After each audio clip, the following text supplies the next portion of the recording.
बिस्मिल्लाहिर्रहमानिर्रहीम, अस्सलाम वालेकुम। Welcome to official Sadiya Afsal YouTube channel. आज हम बात करने जा रहे हैं कि इस वक्त यूनाइटेड स्टेट्स के लिए मुश्किलात में इजाफा किस अंदाज में हो रहा है।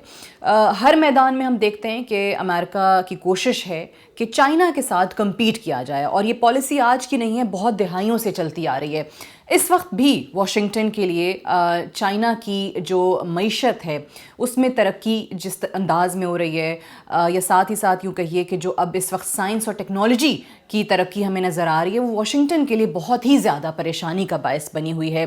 बहुत डेकेड से, बहुत दहाइयों से हमने देखा है कि यूएस की और मुख्तलिफ यूएस प्रेसिडेंट्स की कोशिश एक ही रही है कि चाइना को किस तरीके से कंटेन किया जाए, चाइना की मईशत को कैसे रोका जाए, या फिर किस अंदाज में चाइना को मुख्तलिफ जंगी महाज़ों में उलझा दिया जाए। और चाइना की हमेशा से हम देखते हैं कि पॉलिसी रही है कि चाइना दीगर ममालिक के साथ ये जो जंग के मामलात हैं या ख़ारजा पॉलिसी को लेकर सफारती सतह पे बहुत ही मोहतात अंदाज में चलता है। जंगों में जाने का वो ख्वाहिशमंद बिल्कुल भी नहीं होता है, लेकिन यूएस ने और यूएस के जो इत्तेहादी रहे हैं, जितने भी मगरबी ममालिक हैं, उनकी कोशिश पूरी रही है। कहीं ना कहीं कोई ना कोई कंस्पिरेसी ऐसी सामने आती रही है, लेकिन कोई भी साजिश जो है वो चाइना को किसी जंगी महाज के अंदर उस अंदाज में फंसाने में कामयाब नहीं हुई जिससे उसकी मईशत को कंट्रोल किया जा सके, जिससे उसकी साइंस एंड टेक्नोलॉजी की फील्ड के अंदर जो तरक्की हो रही है उसको कंट्रोल किया जा सके। अब अगर हम देखते हैं कि टेक्नोलॉजी के मैदान में किस तरीके से अमेरिका परेशान है, ये बात हम नहीं कह रहे हैं, ख़ुद यूएस के जो इदारे हैं, जो मौशी इदारे हैं, वो इस चीज़ का एतराफ़ करते हैं कि चाइना की मईशत जिस अंदाज में बढ़ रही है, तो बाय 2035 तक ये अमेरिका की मईशत को भी पीछे छोड़ने के काबिल है, जिस अंदाज में, जिस रफ्तार पे इसकी ग्रोथ हो रही है। और यही वो वजह है जो कि अमेरिका के लिए परेशानी का बायस है। और जो नए अमेरिकी वज़ीर ख़ारजा आए हैं, मार्क रूबियो, उन्होंने भी इसका तज़किरा किया है। अगर हम देखें जो इस वक्त प्रेसिडेंट ट्रंप के साथ मुख्तलिफ लोग हैं जो उनकी काबीना का हिस्सा हैं या जो इस वक्त उनका साथ दे रहे हैं, थ्रू आउट हमने कैंपेन में भी देखा उनके जो स्लोगन्स रहे हैं इकॉनमी को लेके, मईशत को लेके, उसमें सर फहरिस्त आते हैं इलॉन मस्क, जो कि प्रेसिडेंट ट्रंप के बहुत बड़े इत्तेहादी हैं, दुनिया के अमीर तरीन शख्स भी हैं, और साथ सोशल मीडिया प्लेटफॉर्म एक्स जो है फॉर्मली ट्विटर, उसके वो मालिक भी हैं। उन्होंने भी एतराफ़ किया है कि अगर इस वक्त अमेरिका की मईशत को संभाला ना दिया गया तो एक बहुत अजीम ताकतवर मुल्क का दिवालिया भी निकल सकता है। यानी वो यूएस के डिफ़ॉल्ट होने की बात भी कर रहे हैं अगर यहाँ पे चीज़ों को कंट्रोल नहीं किया गया। टेक्नोलॉजी की अगर हम बात करते हैं तो चाइना इस वक्त सिर्फ और सिर्फ डिफेंस टेक्नोलॉजी में ही नहीं बल्कि आर्टिफिशियल इंटेलिजेंस में भी बहुत तेज़ी से तरक्की कर रहा है।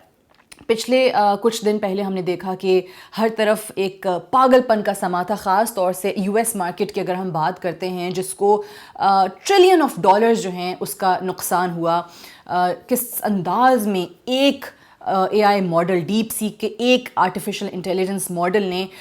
जो ट्रिलियन ऑफ डॉलर्स की मार्केट है उसका सफाया किया। यूएस में लोग परेशान हो गए कि ये क्या हो रहा है, और सवाल ऑब्वियसली यही था कि अब इसके बाद क्या होगा। डीप सीक का ये जो आर्टिफिशियल इंटेलिजेंस का मॉडल आया, इसने एक माली बहरान पैदा कर दिया ऑब्वियसली अमेरिका के लिए, और वॉल स्ट्रीट से लेकर सिलिकॉन वैली तक तमाम लोग परेशान हो गए कि ये कैसे हुआ है, क्यों कर मुमकिन हो सका है। और इस टेक्नोलॉजी को ऑब्वियसली फिर बाद में स्टडी करने की भी अब कोशिश की जा रही है, लेकिन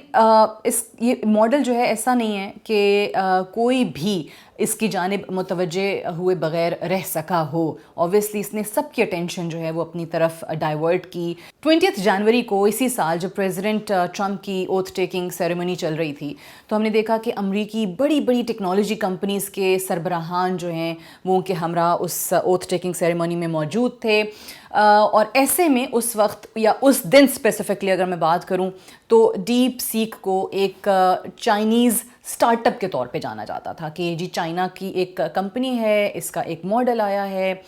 उस वक्त ऑब्वियसली इतना बड़ा चर्चा नहीं था, या इस अंदाज में शायद इसको कहना चाहिए कि अंडर एस्टिमेट किया गया, अंडरमाइन किया गया। एक स्टार्टअप कंपनी है, एआई मॉडल लेकर आई है। اس کے بعد کیا ہوا کہ وہ اے آئی ماڈل جو ہے وہ تمام چائنیز آرٹیفیشل انٹیلیجنس کمپنیز کو یا ان کے بہت بڑے بڑے ماڈلز کو وہ کھا گیا، اور پھر اس پہ اسٹڈی شروع ہوئی کہ یہ ہوا کیا۔ اب ایسا نہیں ہے کہ امریکہ میں جو موجود آرٹیفیشل انٹیلیجنس کے لوگ ہیں، جو بڑے ایکسپرٹس ہیں اپنے کام کے، وہ اس چیز کو جانتے نہیں تھے، وہ یقینی طور پہ جانتے تھے کہ یہ چائنا بہت عرصے سے اس پہ کام کر رہا ہے، اس ماڈل کے حوالے سے بھی ان کے اوبویسلی علم میں تھا، لیکن یہ اندازہ نہیں تھا کہ یہ اس قدر بڑے پیمانے پر بھی بات جا سکتی ہے۔ اور جو امریکہ کی ٹیکنالوجی کی انڈسٹری میں ہمیشہ سے ایک جو بالادستی رہی ہے یا جو اپر ہینڈ رہا ہے، اس کو اس انداز میں ایک ٹکر دی جائے گی امریکی ایک آرٹیفیشل انٹیلیجنس کمپنی کی طرف سے، ان کے ماڈل کی طرف سے، یہ کسی کے بھی وہم و گمان میں نہیں تھا۔ اگر بہتر انداز میں ہم کہیں اس وقت تو ٹیکنالوجی کو لے کر چائنا اور یونائٹڈ اسٹیٹس کے درمیان ایک کولڈ وار کا آغاز ہو چکا ہے، اینڈ اٹس ایسکیلیشن۔ بہت مشکل ہے امریکہ کے لیے کمپیٹ کرنا، کیونکہ اگر ہم ڈیپ سیک کے اس ماڈل کو دیکھتے ہیں تو جیسے میں نے آپ کو پہلے بتایا کہ بہت کم لاگت کے ساتھ، کم قیمت میں جو امریکی ماڈلز تیار ہو رہے ہیں اس کے مقابلے میں بہت کم پیسوں کے اندر یہ ماڈل تیار کیا گیا ہے۔ And as I said earlier کہ ایسا نہیں ہے کہ امریکی جو ٹیکنالوجی کے آرٹیفیشل انٹیلیجنس کے ایکسپرٹس تھے وہ اس چیز سے لا علم تھے۔ یہ میں کیوں کہہ رہی ہوں؟ یہ میں اس لیے کہہ رہی ہوں کیونکہ اسی چیز کو شاید پریمپٹ کرتے ہوئے ہم نے دیکھا ہے کہ جو انویڈیا کمپنی ہے، جو امریکی آرٹیفیشل انٹیلیجنس کا سارا کنٹرول اس کمپنی کے پاس ہے، اور یہ وہ کمپنی ہے جو کہ آرٹیفیشل انٹیلیجنس چپس بناتی ہے۔ چپس یعنی کہ وہ ایک اسپیشلائزڈ ہارڈ ویئر سسٹم جو کہ آرٹیفیشل انٹیلیجنس کو ڈیولپ کرنے میں یا ڈپلوائے کرنے میں استعمال ہوتا ہے، ان کی مونوپلی ہے یا تمام کا تمام کنٹرول وہ ان کے ہاتھ میں ہے۔ 2022 کے آغاز میں ہم نے دیکھا کہ نیشنل سیکیورٹی کے نام پر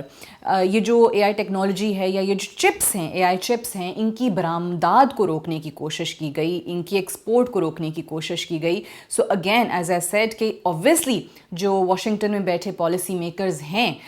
وہ چائنا کی اس سائنسی اور ٹیکنالوجی کی ترقی سے بخوبی آگاہ تھے، اور شاید اسی لیے یہ اقدام اس وقت اٹھایا گیا کہ یہ جو چپس تک رسائی ہے کسی اور ملک کی، خاص طور سے چائنا کی، اس کو محدود کیا جا سکے، یہ چائنا کے ہاتھ نہ لگیں۔ لیکن ہوا کیا کہ اس وقت یونائٹڈ اسٹیٹس کی طرف سے الزام لگایا جا رہا ہے اور ساتھ یہ اعتراف کیا جا رہا ہے کہ جو انویڈیا کمپنی کے چپس ہیں یہ موجود ہیں چائنا میں، اور بہت بڑا ذخیرہ جو ہے وہ چائنا کے اندر موجود ہے، اور اس میں اوبویسلی اس کو پروب کرنے کی بھی کوشش کی جا رہی ہے۔ مختلف تھیوریز جو ہیں وہ سامنے آ رہی ہیں، اور یہ کہا جا رہا ہے کہ یہ اسمگلڈ اے آئی چپس ہیں جو کہ سنگاپور کے تھرو جو ہیں وہ چائنا تک پہنچے ہیں۔ اس قسم کی خبریں اب چل رہی ہیں۔ بہرحال اب وہ کہاں سے پہنچے ہیں، کیسے پہنچے ہیں، لیکن یہ بات واضح ہے کہ آج کی تاریخ میں ایز وی اسپیک چائنا جو ہے وہ امریکہ کو ٹیکنالوجی کے میدان میں بہت پیچھے چھوڑ چکا ہے۔ آرٹیفیشل انٹیلیجنس کے حوالے سے خود اگر میں دیکھوں پریزیڈنٹ ٹرمپ کا جو بیان آیا کہ DeepSeek A I should be a wake up call to the U S industry, اور یہ بھی انہوں نے کہا کہ یہ اچھی بات ہے کہ اگر کم قیمت کے اندر اور تیز وقت کے اندر یہ کام ہو رہا ہے چائنا میں، تو ہمارے لیے بھی اس وقت مقابلہ کرنا مشکل ہوگا، اور ہمیں جیتنے کے لیے مقابلہ کرنا پڑے گا، توجہ دینی پڑے گی۔ یہ خود پریزیڈنٹ ٹرمپ جو ہیں وہ اس وقت ایڈمٹ کر رہے ہیں، ان کا بیان سامنے آیا ہے۔ کس انداز میں یہ جو ٹیکنالوجی ہے آگے جا کر امریکہ کے لیے مشکلات کا باعث بنتی ہے، یا امریکہ کس حد تک کمپیٹ کرنے میں کامیاب ہوتا ہے، یہ تو وقت ہی بتائے گا۔ لیکن ابھی تک اتنا ہو رہا ہے کہ یہ جو deep seek a I model سامنے آیا ہے اس پر پابندی لگنا شروع ہو گئی ہے۔ نیشنل سیکیورٹی کے نام پر جو ہے وہ مختلف جگہوں پہ پابندی لگائی جا رہی ہے۔ اگین امریکہ نے اس کا آغاز کیا ہے، اور آنے والے دنوں میں ہم دیکھتے ہیں اس ٹیکنالوجی سے کیا فوائد حاصل ہوتے ہیں اور کس ملک کے لیے کیا چیلنجز بنتے ہیں۔ اس کا ذکر ہم اپنے مزید آنے والی ویڈیوز میں کریں گے۔ Thank you very much for watching.